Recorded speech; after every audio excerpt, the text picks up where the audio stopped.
102편. 여호와여, 내 기도를 들으시고 나의 부르짖음을 주께 상달하게 하소서. 나의 괴로운 날에 주의 얼굴을 내게서 숨기지 마소서. 주의 귀를 내게 기울이사 내가 부르짖는 날에 속히 내게 응답하소서. 내 날이 연기같이 소멸하며 내 뼈가 쑥같이 탔음이니이다. 내가 음식 먹기도 잊었으므로 내 마음이 풀같이 시들고 말라버렸사오며 나의 탄식 소리로 말미암아 나의 살이 뼈에 붙었나이다.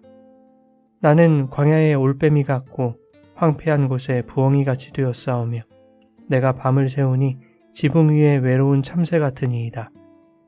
내 원수들이 종일 나를 비방하며 내게 대항하여 미칠 듯이 날뛰는 자들이 나를 가리켜 맹세하나이다.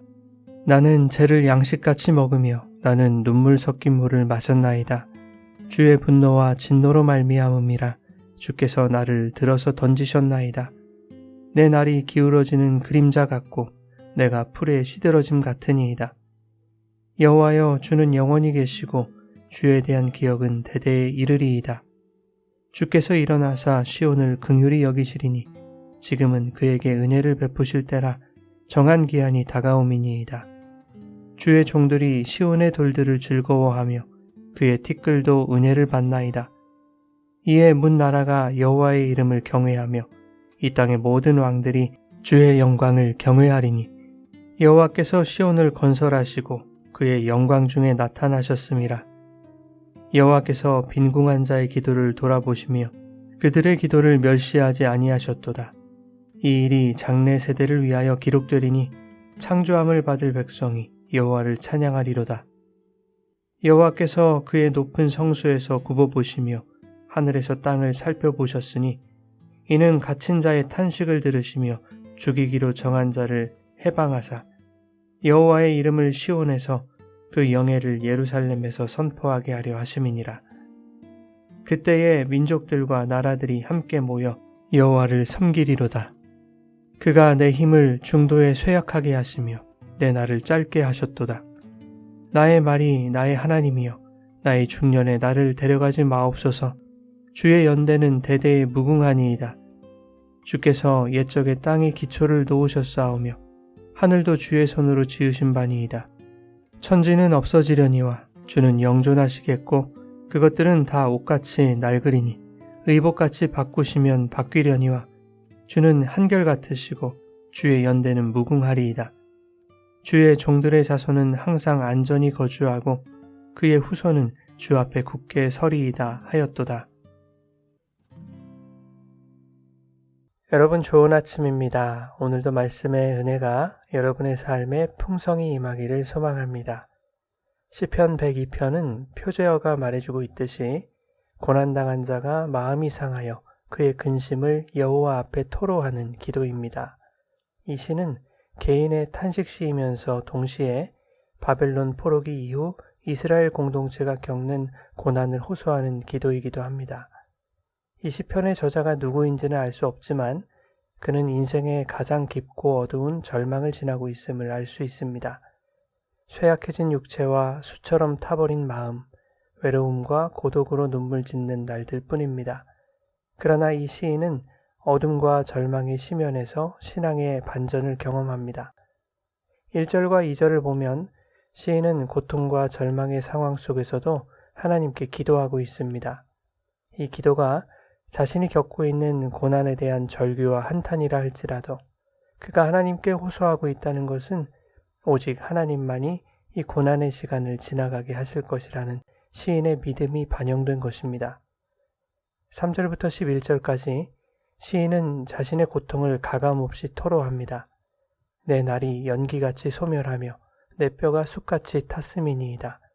내 마음이 풀같이 시들고 말라버렸습니다.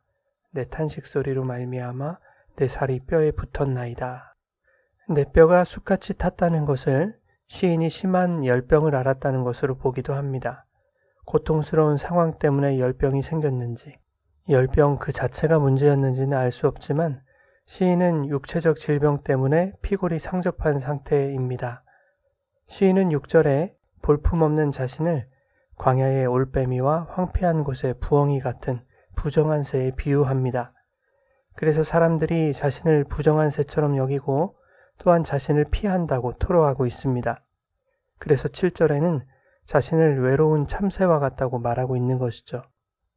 엎친 데 덮친 격으로 8절 이하에 보면 원수들이 종일 나를 비방하며 미칠 듯이 날뛰고 있다고 말하고 있습니다. 그런데 이 모든 것이 주의 분노와 진노로 말미암은 것이라고 말하죠. 주께서 자신을 괴롭게 하시는 것이라고 생각하고 있는 것입니다. 시인은 자신이 겪는 고통을 신앙으로 미화하지 않습니다. 자신의 믿음을 포장하기 위해 애써 괜찮은 척 하지도 않습니다. 신앙인들이 흔히 오해하는 것 중에 하나는 아무리 어렵고 힘든 일이 있어도 흔들리지 않아야 한다고 생각하는 것입니다. 그래서 고난 중에 있어도 겉으로는 고상한 척, 내 신앙이 견고한 척하는 외식을 범하고 마는 것이죠. 하지만 인간은 흔들릴 수밖에 없는 존재입니다. 갈대가 바람에 부러지면 볼품이 없는 것이죠. 갈대는 바람에 흔들려야 정겹고 아름답습니다. 흔들리는 갈대를 바라보며 갈대를 흔드는 바람에게 못됐다고 비난하는 사람은 없을 것입니다. 성도는 하나님 앞에 흔들리는 갈대와 같은 존재입니다. 그래서 때로는 하나님을 오해하기도 합니다. 이 극심한 고난으로 나를 넘어뜨리시려는 것인가? 왜 나에게 이런 광풍을 보내시는가? 바람 앞에 흔들리는 갈대처럼 성도는 하나님 앞에서 눈물도 흘리고 원망과 탄식도 할 수 있는 것입니다. 그럼에도 불구하고 하나님은 상한 갈대를 꺾지 않는 분이시라는 것을 고난과 어려움으로 흔들려 본 상황 속에서 깨닫게 되는 것이죠. 바람에 흔들려 보지 않았다면 알 수 없는 은혜입니다. 12절부터 분위기가 전환됩니다. 여호와여, 주는 영원히 계시고 주에 대한 기억은 대대에 이르리이다. 지금까지 시인은 나의 고통, 나의 외로움만을 말해왔지만 그의 시선이 나에서 하나님으로 옮겨갑니다. 이것이 고난 속에서 만나는 신앙의 전환점입니다. 내 환경만 바라보면 절망뿐이지만 영원하신 하나님을 바라보기 시작할 때 소망의 틈이 열리기 시작하죠.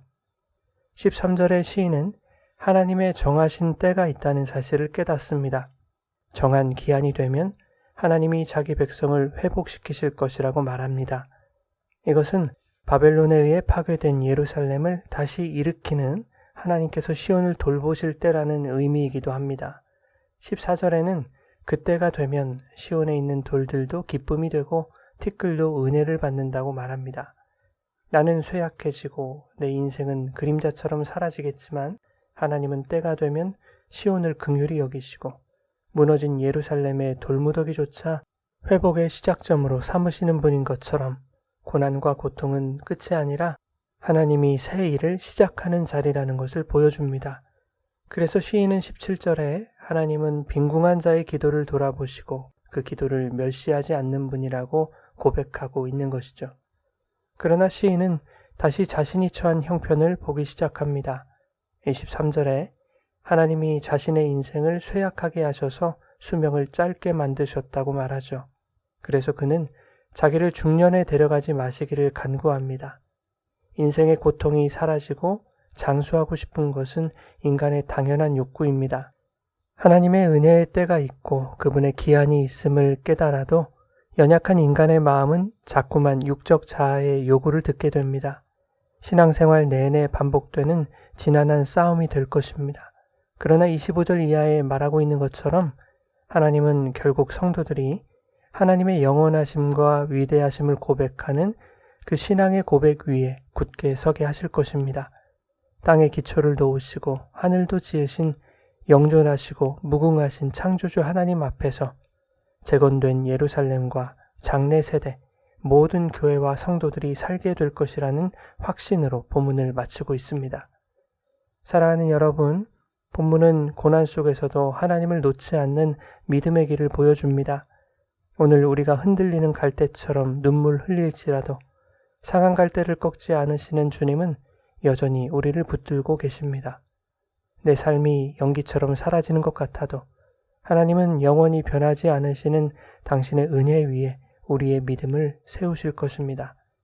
절망의 자리에서 눈을 들어 주님의 영원하심을 바라볼 때 고난은 희망의 끝이 아니라 하나님이 새 일을 여시는 시작이 됨을 기억하며 오늘도 빈궁한 자의 기도를 멸시하지 않으시는 주님께 모든 탄식과 눈물을 맡기고 소망 가운데 다시 일어나는 하루가 되기를 예수님의 이름으로 축원합니다.